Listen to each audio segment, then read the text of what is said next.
Guys, welcome to our channel Telugu art story with Maitri. నా ఛానల్ని ఎవరైనా ఫస్ట్ టైం చూస్తున్నట్టయితే తప్పకుండా లైక్ చేయండి, షేర్ చేయండి అండ్ సబ్స్క్రైబ్ చేసుకోండి. ఎంత బావైతే మాత్రం ఎపిసోడ్ 77. ఇక స్టోరీలోకి వెళ్ళిపోదామా?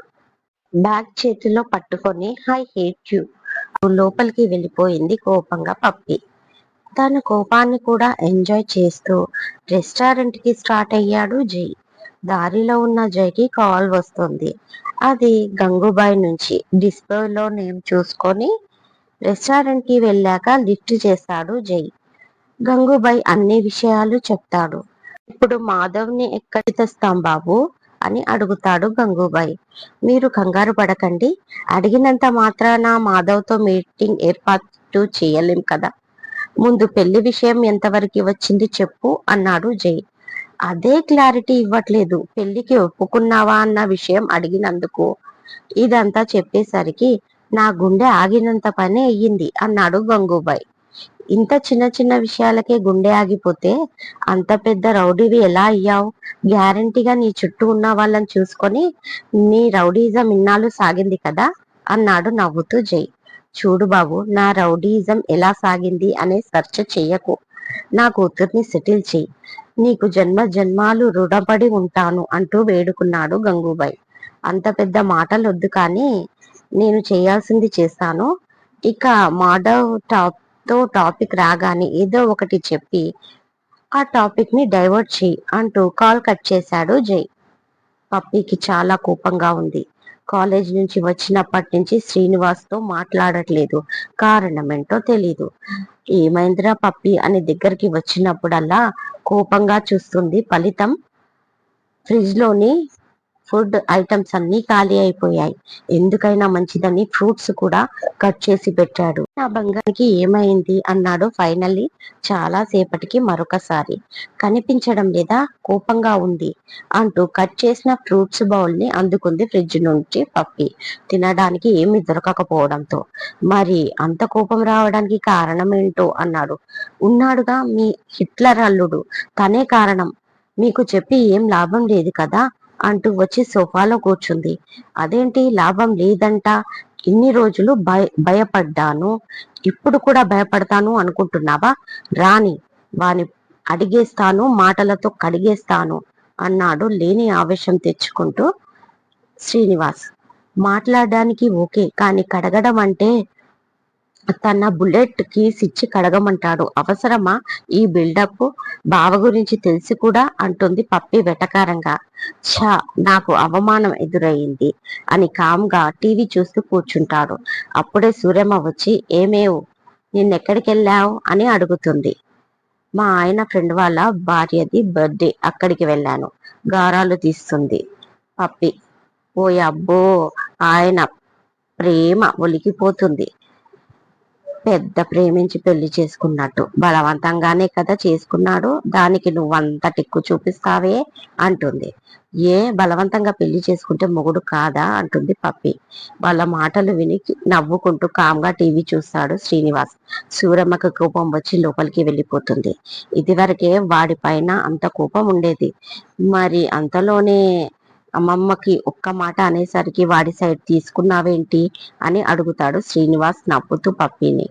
అది కాదు పప్ప, అసలు విషయం ఏంటంటే నన్ను ఫంక్షన్ కి తీసుకెళ్లాడు కదా. ఆ ఫామ్ హౌస్ చాలా బాగుంది. దగ్గరలో పెద్ద రిసార్ట్ కూడా ఉంది. అక్కడ ఒక్క రోజు ఉందామంటే బలవంతంగా తీసుకొచ్చేశాడు. అందుకే కోపం వచ్చింది. తన బాధ అంతా చెప్పుకుంది పప్పి. ఓ సంతేనా, వాడికి ఏదైనా వర్క్ ఉందేమో అందుకే తీసుకొచ్చాడేమో. నెక్స్ట్ వీక్ మళ్ళీ తీసుకెళ్తాడులే, నేను చెప్తాను అన్నాడు. ఆ మాట వినగానే నవ్వుతూ పప్పా థ్యాంక్ యూ అంటూ ముద్దు పెట్టుకుంది శ్రీనివాస్ ని పప్పి. పప్పి, నీకు ఒక విషయం తెలుసా అంటూ శాలిని సాత్విక్ పెళ్లి చేసుకుందాం అనుకుంటున్నారు అంటూ ఆ విషయం పప్పికి తెలియదు అనుకుని అన్ని విషయాలు చెప్తాడు శ్రీనివాస్ పప్పికి. అంటే అంకుల్ ఆంటీ పెళ్లికి ఒప్పుకున్నారా పప్ప అని అడిగింది. దాదాపు ఒప్పుకున్నట్టే, ఇక గంగూబాయ్తోనే మాట్లాడతారంట. కానీ అంకుల్ ఆంటీకి తెలియని విషయం ఏంటంటే ఒక పెద్ద రౌడీ గంగూబాయ్ చూస్తూ చూస్తూ మన సాత్విక్కి గంగూబాయికి లాంటి రౌడీకి అల్లుడిని చెయ్యలేం కదా. అందుకే జై వచ్చాక వాడు ఏమంటాడో విని దర్శన్కి ఈ విషయం చెప్దాం అనుకుంటున్నాను అన్నాడు శ్రీనివాస్. అంత పని చెయ్యకు పాప, అసలు వాళ్లకు పెళ్లి కుదిరేటట్టు చేసిందే బావ అంటూ అసలు విషయం చెప్పింది పప్పి. కానీ ఎందుకు పప్పి, పోయి పోయి రౌడీ కూతురుతో సాత్విక్కి పెళ్ళా, ఎందుకలా అడిగాడు శ్రీనివాస్. అయ్యో పాపం, మీకింకా బల్బు వెలగలేదు. ఆ శాలిని ఊరికి బావ వెనకాల పడుతుంది కదా, అందుకే తనకు అర్థమైంది చెప్పింది పప్పి. కానీ ఇది తప్పు అని మనసులో అనుకుంటూ, సరే సరే, ఈ విషయం నాతో చెప్పినట్టు ఎవరికి చెప్పకు అని లోపలికి పంపేశాడు శ్రీనివాస్. అప్పుడే జై వచ్చాడు. జైని చూడగానే నీతో మాట్లాడాలి నాన్న అంటూ గార్డెన్ లోకి వెళ్లి దర్శన్ గంగూబాయ్ కూతుర్ని కోడలుగా చేసుకోవాలనుకుంటున్నాడు. సంధ్య కూడా ఇష్టపడుతుంది. గంగూబాయ్ రౌడీ అని దర్శన్ కి తెలీదు. వాళ్ళు చాలా సాఫ్ట్ మంచోళ్ళు. అలాంటి వాళ్ళకి గంగూబాయ్ కూతుర్ని కోడలుగా చేస్తే బాగుంటుందా నాన్న, కంగారుగా అడిగాడు శ్రీనివాస్. దానికి జై, మీరు భయపడకండి, గంగూబాయ్ మాత్రమే రౌడీ, ఆయన కూతురు కాదు మామయ్య అంటాడు జై. కరెక్టే నాన్న, ఆ అమ్మాయి నీ వెంట పడుతుందని వేరే వాళ్ళకి అంటగట్టడం తప్పు కదా. చూస్తూ చూస్తూ దర్శన్ ఫ్యామిలీని ఇబ్బందులు చేస్తామా అన్నాడు శ్రీనివాస్. మామయ్య, మీరు ఎక్కువ ఆలోచిస్తున్నారు, అలాంటిదేమీ లేదు. గంగూబాయి పేరుకే పెద్ద రౌడీ, వాడంత పెరిగేవాడు ఇంకెవరూ లేరు. ఏవో సెటిల్మెంట్స్, రియల్ ఎస్టేట్ లోనే తప్ప వాడు ఇప్పటి వరకు ఒక మర్డర్ కూడా చేయలేదు. చిన్న చిన్న కిడ్నాప్లు, బెదిరింపులకు పాల్పడతాడు. అది కూడా తన ముందున్న వ్యక్తి బలవంతుడు కాకపోతేనే. మీరు భయపడేంత సీన్ వాడికి లేదు, కానీ మీరు కంగారు పడకండి అన్నాడు జై. అదంతా ఓకే నాన్న, మీ అత్త కూడా భయపడుతుంది.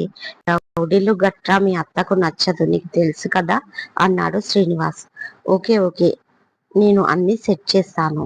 నా స్వార్థం కోసం వేరే వాళ్ళకు ఇబ్బంది పెడతానా నేను అన్నాడు జై. చాచా, అలాంటిది ఏం లేదు నాన్న, ఏదో కొంచెం క్లారిటీ కోసం అడిగాను. సరే నీ ఇష్టం అన్నట్లు చెప్పడం మర్చిపోయా, పొద్దున్నుంచి పప్పి కోపంగా ఉంది, కాస్త చూడు అన్నాడు. ఓకే మామయ్య, మీరు ఇప్పుడే దర్శన్ అంకుల్తో ఏమీ చెప్పకండి గంగూబాయ్ రౌడీ అని, పెళ్లి సెటిల్ అయ్యాక నేను చెప్తాను అన్నాడు జై. ఓకే నాన్న, నువ్వున్నావు కదా, నాకేంటి భయం, కాస్త పప్పి సంగతి చూడు అన్నాడు శ్రీనివాస్. ఓకే ఓకే అంటూ పైకి వెళ్ళాడు Jai. Hi Shalini, how are you అంటూ సాత్విక్ నుంచి మెసేజ్. చూసినా చూడనట్టే ఊరుకుంది శాలిని. తను ఫుల్ కన్ఫ్యూజ్ లో ఉండిపోయింది. కాసేపటికి ఒక పార్సల్ వచ్చింది అంటూ పని వాళ్ళు తెచ్చిచ్చారు. అది ఓపెన్ చేస్తే చిన్న బాక్స్, అందులో హాట్ షేప్ తో కూడిన లవ్ పోయట్రీతో పాటు ఒక చిన్న టెడ్డీ బేర్ కూడా ఉంది. అందులో ఒక స్లిప్. అది ఓపెన్ చేసి చూసి షాక్ అయిపోయింది శాలిని. అందులో మాధవ్ చాలా కాన్ఫిడెంట్ గా ఇలా రాశాడు. హాయ్ శాలిని, ఎలా ఉన్నావు? నేను మాత్రం చాలా సంతోషంగా ఉన్నాను. ఎందుకో తెలుసా, నీ వల్లే. నువ్వు పైకి చెప్పకుండా నన్ను లవ్ చేస్తున్నావని నిరూపించావు. సాత్విక్ ని రిజెక్ట్ చేసి నాకు చాలా ధైర్యం వచ్చింది ఈ విషయం తెలిసి. ఇక త్వరలో నీ ముందుకు వస్తాను. అప్పుడు నువ్వు నాకు నో చెప్పినా నీ మాట వినకుండా నిన్ను ఎత్తుకుపోతాను, నా దాన్ని చేసుకుంటాను అని పిచ్చి పిచ్చిగా ఉంది. అది చదవకుండానే చింపి అవతల పారేసింది శాలిని కోపంగా. ఎంత ధైర్యం ఉంటే వీడు నాకు ఇలాంటి పార్సల్ అండ్ మెసేజ్ పంపుతాడు. ఇదంతా డాడీ వల్ల వచ్చింది. సాత్విక్ ని వదిలేయగానే వాడి కాళ్ళు చేతులు విరగొట్టి పడేయొచ్చు కదా. ఇడియట్ రాస్కెల్, నోటికొచ్చింది తిట్టుకుంటూ గంగూబాయి దగ్గరికి పోయి పెద్ద గొడవ చేసింది. వాడు పంపిన పార్సల్స్ చూపించి, మీరు వదిలేయడం బట్టి వాడికి ధైర్యం వచ్చింది, ఎందుకు అని వదిలేశారు. పేరుకే పెద్ద రౌడీ మీరు, మీకు ఎప్పుడు ఎలా రియాక్ట్ అవ్వాలో తెలీదు, కాస్త జైని చూసి నేర్చుకోండి అంది శాలిని. గంగూబాయ్ అతని మనుషులకు విషయం తెలుసు కాబట్టి సైలెంట్ గా ఉండిపోయారు. దీనంగా గంగూబాయ్ వంక చూస్తూ, దానికి పార్వతి కలుగ చేసుకొని, ఇందులో మీ డాడీ తప్పేముంది? మీ డాడీ ఒకరికి కిడ్నాప్ చెయ్యాలి అన్నా, ఎవరినైనా కొట్టాలన్నా సరైన రీజన్ ఉండాలి అంటుంది.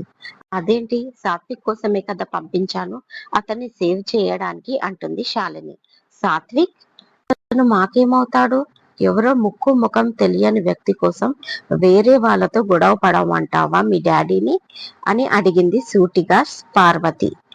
అతను నా ఫ్రెండ్, ముక్కు ముఖం తెలియని వాడు కాదు మమ్మీ అంటుంది శాలిని. అవునా, ఫ్రెండ్ ఎప్పటి నుంచి? స్కూల్ ఫ్రెండా, కాలేజీ మేటా, లేక చిన్నప్పటి నుంచి కలిసి పెరిగారా? ఎన్ని సంవత్సరాల నుంచి మీ స్నేహం? దీనికి నీ దగ్గర సమాధానం ఉందా?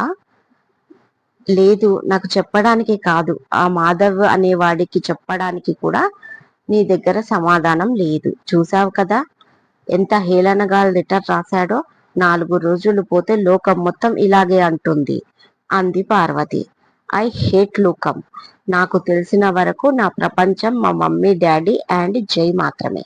నేను వాళ్ళకి మాత్రమే సమాధానం చెప్తాను, ఇంకెవ్వరికీ కాదు అంటూ కోపంగా కార్ కీస్ తీసుకొని బయటికి వెళ్ళిపోయింది శాలిని. నీకు పార్వతి అమ్మాయిని రెచ్చగొడతావు అడిగాడు గంగూబాయ్.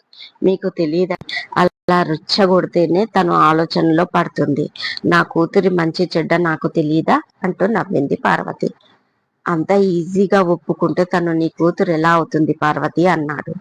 ఒప్పుకోదండి, కానీ ఒప్పించి తీరాలి, తప్పదు, మన అమ్మాయి భవిష్యత్తు కోసం అంటూ లోపలికి నడిచింది పార్వతి. జై ముందు నుంచి పప్పి కోపంగా అటు ఇటు 3 సార్లు తిరిగింది, ఏదో పని వంక పెట్టుకొని. అయినా పట్టించుకోలేదు. ఏంటబ్బా ఎన్నిసార్లు తిరిగినా అస్సలు పట్టించుకోవట్లేదు అని ఆలోచిస్తూ స్టెప్స్ దిగుతుంటే జై ఐరన్ బట్టలు తీసుకొని రుక్మిణి పైకి వెళ్తుంది. వెంటనే ఆ బట్టలు అందుకొని, నేను పెట్టేస్తాను రుక్కు డార్లింగ్, నువ్వు వేరే పని చేసుకో అంటూ మళ్ళీ పైకి వెళ్ళింది పప్పి. గదిలోకి వచ్చిన పప్పిని చూసి చూడనట్టు జై సోఫాలో కూర్చున్నాడు. బట్టలు తీసుకెళ్లి కబడ్లో సర్దేసి, ఏంటి ఈ బావ, నేను అలిగితే తను మాట్లాడట్లేదు, నేను కదా కోపంగా ఉండాలి, మళ్ళీ ఇప్పుడు ముందు నుంచి వెళ్ళాలి, ఇప్పుడైనా చూస్తాడేమో అనుకుంటూ జై ముందున్న టీపై పైన క్లాత్ తో శుభ్రం చేసి జైకి కనపడేలా నిలబడి మరి బయటికి వెళ్తుంది. అయినా పట్టించుకోడు. అసలు ఏమైంది, ఎందుకు పట్టించుకోవట్లేదు అని ఆలోచిస్తూ బయట గోడ కానుకొని నించుంది పప్పి. ఒక సెకండ్ లో గాలిలో తేలినట్టు అయ్యింది. నవ్వుతూ ఎత్తుకున్నాడు జై. ఇప్పటి వరకు కావాలని ఏడిపిస్తున్నాడని అర్థమైన పప్పి కోపం నవ్వు కలిపి వచ్చేశాయి. దాంతో జైని కొడుతూ ఉంటుంది. నవ్వుతూ జై రూమ్ లోకి తీసుకెళ్తాడు పప్పిని. పో, నన్ను వదులు, మీరు అన్ని కావాలని చేస్తారు అంటూ గింజుకుంది పప్పి.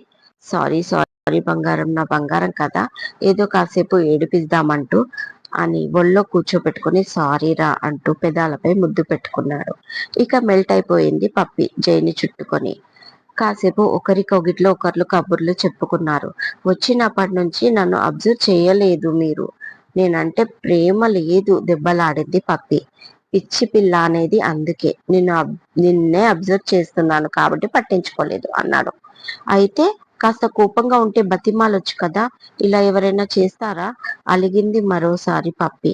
ఇలా చేస్తేనే కదా నా చుట్టూ తిరుగుతావు, అదే నేను బతిమాలననుకో వెళ్ళి మీ అమ్మమ్మ రూమ్ లో కూర్చుంటావు, అప్పుడు నీ చుట్టూ నేను తిరగాలి, ఇంకా టీవీ సీరియల్ మధ్యలో యాడ్స్ లాగా మీ అమ్మమ్మ సామెతలు వినాలి, నా వల్ల కాదు అన్నాడు జై. ఓ బావా, నువ్వెప్పుడు ఇంతే, ఎవరికి లొంగవు, అందరూ నువ్వు చెప్పినట్టే వినాలి అంటావు, ఐ హేట్ యూ అంటుంది. ఓ రియల్లీ, ఇంత హేట్ చేస్తూనే నైట్ కి అంత కోఆపరేట్ చేస్తావు, నిజంగా లవ్ చేస్తే ఇంకెలా చేస్తావు అంటూ కన్ను కొట్టాడు జై. అంతే, సిగ్గుపడిపోయింది నైట్ జరిగింది గుర్తుకు చేసుకొని. ఓ బావా సిగ్గుపోతుంది అంటుంది పప్పి. ఇంకా ఉందా సిగ్గు, ఎక్కడా ఉందబ్బా చూపించు అన్నాడు వాళ్ళంతా తడిమేస్తూ. దాంతో కితకితలు పుట్టి నవ్వేసింది పప్పి. కోపంగా పో బావా, నా దగ్గరికి రాకు అంటుంది. ఈ పొట్టి ముక్కుపై అంత కోపం అంటూ ముక్కు పట్టి లాగాడు జై. నాది పొట్టి ముక్కు కాదు, మా పప్పా ముక్కు షార్ప్ గా ఉంటుంది అంది. పప్పా ముక్కే కాదు, పప్పా బ్రెయిన్ కూడా, పీత బ్రెయిన్ అని కాసేపు ఆట పట్టిస్తాడు, చాలా సేపు కొడుతుంది పప్పి, పట్టించుకోడు జై. ఇదండి ఇవాళటి ఎపిసోడ్. మరో మంచి ఎపిసోడ్ తో మీ ముందు ఉంటాను. మైత్రి.